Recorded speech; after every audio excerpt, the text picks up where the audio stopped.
تشریف رکھیں.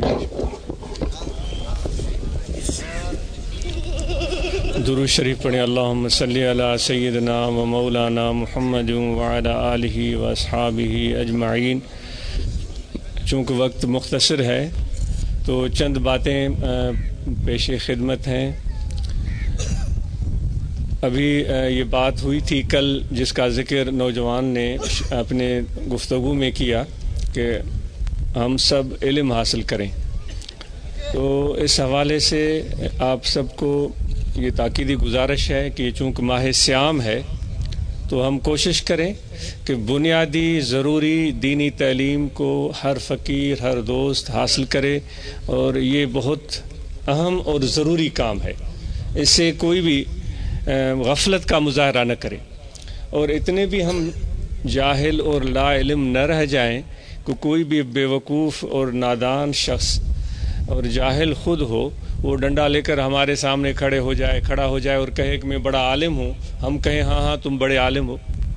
وہ کہتے ہیں ایک چوہے اور اونٹ کا ذکر رومی رحمۃ اللہ علیہ نے فرمایا ہے کہ ایک مرتبہ اونٹ کو کوئی اونٹ باندھ چھوڑ کر چلا گیا تھا، تو اس کی نکیل نیچے زمین پر پڑی ہوئی تھی، تو چوہا وہاں سے گزرا.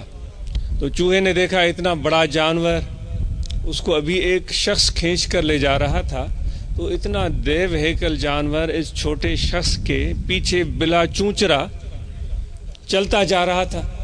حالانکہ اگر یہ اونٹ اس کو ذرا سی بھی لات لگائے تو اس انسان کا حشر کیا ہوگا. تو چوہے نے سوچا کہ ہو نہ ہو اس کی نکیل میں کوئی جادو ہے. تو چوہے نے بھی اس کی نکیل پکڑ لی. اونٹ عادی تھا جو بھی نکیل پکڑے اس کے پیچھے چلنے کا. یہ بات سوچئے گا ضرور،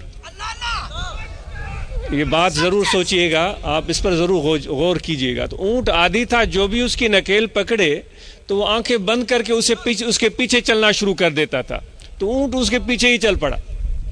تو چوہا بڑا خوش ہوا، بھئی آج میں اتنا بڑا طاقتور جانور بن گیا ہوں کہ اتنے دیو ہیکل جانور کو جس سے ہر کوئی ڈرتا ہے اس کو کھینچے جا رہا ہوں. میں دائیں مڑتا ہوں وہ میرے پیچھے دائیں ہو جاتا، میں بائیں مڑتا ہوں وہ میرے پیچھے بائیں ہو جاتا ہے.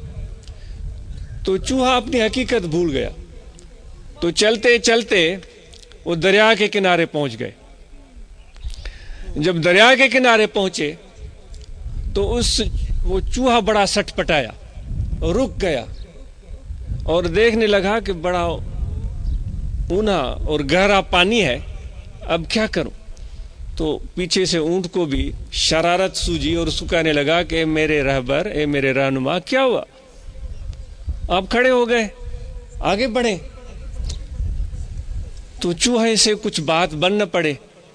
تو رومی رحمۃ اللہ علیہ فرماتے ہیں کہ اونٹ پانی میں اندر گیا اور اپنا پاؤں پانی میں رکھا اور اس نے کہا دیکھو یہ تو بہت ہی کم پانی ہے، میرے ٹخنوں تک بھی نہیں آ رہا ہے، اس میں تو کچھ بھی نہیں ہوگا، آپ بسم اللہ کریں، آگے چلیں، میں آپ کے پیچھے چل رہا ہوں، آپ کا مقتدی ہوں، آپ کا فرمان بردار ہوں، آپ کے حکم کا تابع ہوں، چلیں آپ. تب جب چوہے نے یہ بات سنی تو اس کے اندر بھی وہ جوش پیدا ہوا. خود پسندی کس میں نہیں ہوتی؟ اپنے آپ کو اچھا سمجھنا یہ عادت کس میں نہیں ہوتی؟ جو ہم جیسے اپنے آپ کو ولی سمجھتے ہیں، ولایت تو بڑی بات ہے، وہ بھی اس چیز سے خالی نہیں ہے. کاملین کی میں بات نہیں کر رہا ہوں، جن کو اللہ تعالیٰ کمال عطا کر دے، تو ہم بھی سمجھتے ہیں کہ بھائی تو بھی تو ہے لیکن میں بھی کم نہیں ہوں. یہ نفس انسانی کی خاصیت ہے، اس میں یہ مزاج پائی جاتی ہے. تو جب چوہا اندر داخل ہوا تو پانی جو اس کے ٹخنوں تک آ رہا تھا اونٹ کے، تو آپ سمجھ سکتے ہیں کہ وہ پانی چوہے کے پورے جسم کے اوپر کتنے اونچائی پر ہوگا. تو وہ ڈوبنے لگا. تو وہ ڈوبنے کے ڈر سے باہر نکلا. اب اونٹ پانی میں گھسا، اس نے کہا آ جاؤ میرے پیٹھ پر. وہ چوہے نے چھلانگ ماری، اونٹ کے پشت پر بیٹھا، اونٹ آگے چلنے لگا. جب پانی اندر آیا تو اس چوہے کو بولنے لگا اے بے وقوف، مجھے آج پتا چلا کہ تو اتنا بیکار ہے، ذرا سا پانی آیا تو تو ڈوبنے لگا. اب میں اندر داخل ہوا ہوں، تو ایک چوہا کیا 100 چوہے میرے پیٹھ پر بیٹھ جائیں، میں دریا کے اس پار ان کو پہنچا سکتا ہوں. تو بات یہ ہے کہ جس طرح اونٹ کی نکیل چوہے نے پکڑی تھی کہ وہ اونٹ اس کے پیچھے چل پڑا تھا اور اس کو اپنا رہنما مان لیا تھا، تو اتنے بھی ہم جاہل نہ ہوں اونٹ کی طرح کہ جو کوئی بھی ہمارے سامنے کھڑا ہو جائے ہم کہیں ہاں بھائی تو بڑا عالم ہے۔ تو اس لیے ضروری ہے کہ آپ بنیادی ضروری تعلیم دین کی حاصل کریں۔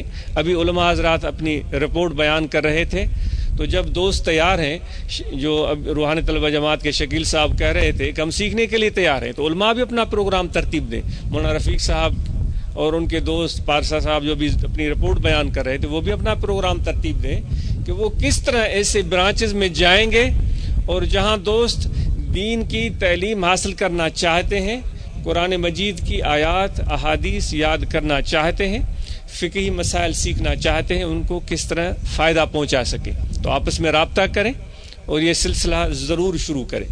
تو کل یہ عاجز یہ بھی عرض کر رہا تھا کہ یہاں پر بھی مدرسہ ہے، تو جو ہمارے احباب تشریف لاتے ہیں تو اساتذہ سے رابطہ کریں، ان سے ٹائم لیں، تو کچھ ٹائم دن میں سے کچھ ٹائم ایسا نکال کر یہاں آئیں، اساتذہ کے ساتھ بیٹھیں، بھلے آدھا گھنٹہ ہو پونا گھنٹہ ہو، لیکن اس کو استعمال کرنا چاہیے۔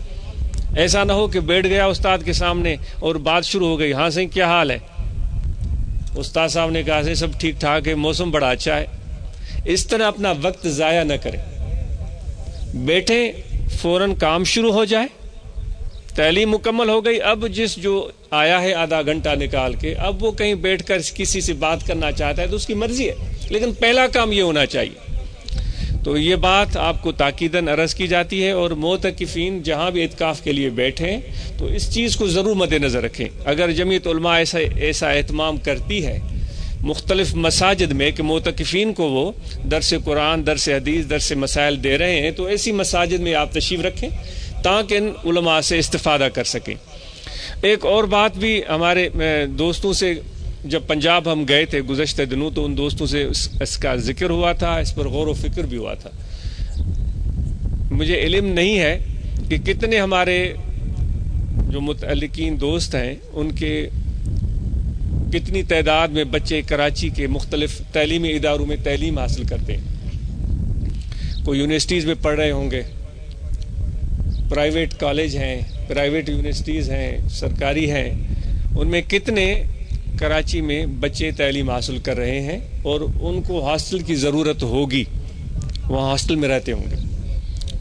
تو یہ ایک رائے ہے، دوستوں کو اس پر تجویز اور اس پر غور کرنے کی دعوت ہے کہ کوئی ایک چھوٹا سا بلاک ہم یہاں بنا لیں، جو ہمارے جماعت کے دوستوں کے بچے شہر میں یونیورسٹی میں تعلیم حاصل کرتے ہیں، وہاں ہاسٹل میں رہتے ہیں، کیا ہی اچھا ہو کہ اس مرکز پر ان کے لیے کوئی ایک بلاک بنایا جائے اور وہ رات کو یہاں آ کر قیام کریں، اور اس قیام کے دوران اساتذہ جو یہاں پڑھاتے ہیں مدرسے میں، ان کو گزارش کی جائے گی کہ ان نوجوانوں کو خاص طور پر ٹائم دیں، ان کو دین کی بنیادی تعلیم دیں اور وہ یہ حاصل کر سکیں، اور ساتھ میں طریقہ عالیہ تصوف کی تعلیمات سے واقف ہو سکیں۔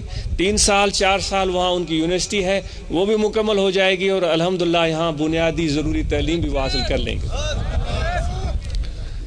الحمدللہ آپ کو کوئی مناظرے تو کرنے نہیں ہیں، آپ نے تو محبت کا پیغام دینا ہے، آپ نے تو اللہ تعالیٰ کی محبت کا پیغام دینا ہے، اور سب خدا کی مخلوق سے محبت کرنی ہے، اور اگر برا سمجھنا ہے تو اپنے آپ کو برا سمجھنا ہے، اپنے نفس کو برا سمجھنا ہے۔ جو عقل مند ہوتا ہے وہ دشمن مخالف کی خوبیوں کو دیکھتا ہے، جو عقل مند ہوتا ہے وہ مخالف کی خوبیوں کو دیکھتا ہے اور اپنی خامیوں اور کمزوریوں پر نظر رکھتا ہے۔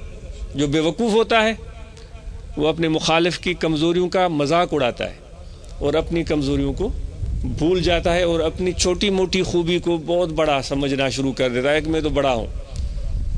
تو اس لیے آپ نے ہمیشہ اپنی خامیوں پر نظر رکھنی ہے۔ سب سے بڑا ہمارا جو مخالف ہے وہ ہمارا نفس ہے، اس کو درست کرنا ہے، اس کی اصلاح کرنی ہے۔ تو یہ تجویز آپ کو پیش رکھی گئی ہے، اس پر جو بھی ہمارے صاحب رائے دوست ہیں اس پر غور کریں، اگر یہ قابل عمل ہے تو اس کے بارے میں ہمیں اپنی تجاویز دیں کہ جو ہمارے نوجوان شہر کے یونیورسٹیز میں پڑھتے ہیں، وہاں ہاسٹل میں رہتے ہیں، ان کے لیے یہاں ایک چھوٹا سا بلاک بنایا جائے، اور ان کے آمد و رفت کے لیے کوئی ایک گاڑی رکھی جائے، اور وہ باقاعدہ ایک مستحکم اور ذمہ دار سسٹم ہو کہ ان کو ٹائم پر وہاں کالج یونیورسٹی گاڑی پہنچائے اور پھر شام کو ان کو واپس بھی لے آئے اور یہاں پر رہیں. اپنے کھانے پینے کا بندوبست وہ خود کر سکتے ہیں. تو اس پر غور کیا جائے گا. یہ آج بھی سوچے گا, آپ بھی سوچیں. بنیادی بات یہ ہے کہ ہمارے نوجوانوں کو ایسا ماحول ملے کہ آپ طرح طرح کی باتیں سنتے ہیں, طرح طرح کی چیزیں سامنے آتے ہیں اور ہم لوگ ہر چیز کے پیچھے, ہر شخص کے پیچھے بھاگنا شروع کر دیتے. آج ہماری جو قوم ہے اس کا حشر یہی ہو چکا ہے کہ ہم ہر شخص اپنے آپ کو سمجھ رہا ہے کہ میں بڑا لیڈر ہوں, میں بڑا عالم ہوں, میں بڑا فاضل ہوں, اور وہ چاہتا ہے کہ میں ہی لیڈر ہوں, سب میرے پیچھے چل پڑے. بھائی سب اگر لیڈر بن گئے تو پھر رہنمائی کس کی ہوگی؟ ہر شخص اپنے آپ کو آج کل, مجھ جیسا بھی اپنے آپ کو لیڈر سمجھتا ہے کہ بھائی میں رہنمائی کروں گا. بھائی پہلے علم تو حاصل کرو, پہلے فہم, پہلے قوت فیصلہ, غور و فکر. پہلے وہ بات جو میں آپ کے سامنے عرض کر رہا ہوں مجھے اس پر خود سوچنا چاہیے کہ وہ مجھے سمجھ میں آ رہی ہے. جو بات میں آپ کے سامنے ابھی عرض کر رہا تھا اس پر مجھے بھی سوچنا ہے. جو میں نے سوچا تھا اس بات پر, کافی مہینوں سوچا تھا, جو بھی بات میں آپ دوستوں کے سامنے رکھوں ایسی ہوائی بات نہیں ہونی چاہیے. اس پر مجھے سوچنا چاہیے کہ مجھے بھی وہ بات سمجھ میں آ رہی ہے, پھر میں دوستوں کے سامنے بات بیان کرنا شروع کروں. ایسی بات مجھے نہیں کرنی چاہیے جو میں نے خود جس پر سوچا نہیں, جس پر غور کیا نہیں, جو مجھے خود سمجھ میں آتی نہیں, اور بڑے ترلے سے آپ کے سامنے بیان کر دیتا ہوں اور آپ کہتے ہیں سبحان اللہ سبحان اللہ سبحان اللہ, واہ واہ واہ واہ کیا بات کر دی. آج ہمارے قوم کا یہ حال ہے. بیان کرنے والوں کو بات خود سمجھ میں نہیں آتی, اس پر خود غور و فکر کرتے نہیں, خود اس پر سوچتے نہیں, اور لوگ سننے والے سر دھنتے ہیں, واہ واہ واہ واہ کیا بات کر دی. تو اللہ تعالیٰ نے قرآن مجید میں بار بار غور و فکر کی دعوت دی ہے, اور جو مثال میں نے رومی رحمۃ اللہ علیہ کے آپ کے سامنے رکھی اس پر غور کیجئے گا. اے بسا ابلیس آدم روئے ہست, پس بہر دستے نہ باید داد دست. رومی فرماتا ہے کہ بے شمار انسانی شکل میں شیطان پھرتے ہیں, ہر ایک کے ہاتھ میں ہاتھ نہیں دینا چاہیے. ذکر کی دعوت یہاں دل ہے, اس دل میں ذکر اسم ذات کا خیال رکھیں. یہ قلبی ذکر ہے, کھڑے بیٹھے لیٹے سوئے جاگے ہر وقت کہ یہ دل ذکر کر رہا ہے اللہ اللہ اللہ اللہ اللہ اللہ اللہ اللہ. یہ اپنے دل کو جگائیں. یہ بنیادی چیز ہے, بنیادی اہمیت کی حامل چیز ہے. اس سے آپ کی زندگی بدل جائے گی, آپ کی سوچ بدل جائے گی, آپ کے اندر انکساری اور تواضع پیدا ہوگا, آپ کے اندر اللہ تعالیٰ کی محبت پیدا ہوگی. چند سال پیشتر ریاض عمرے پر گیا تھا, ایک شخص وہاں ملا تو وہ کچھ پختہ خیال کا دوست تھا, جو سفر میں ساتھ رہا, اس کو ذکر دے دیا گیا.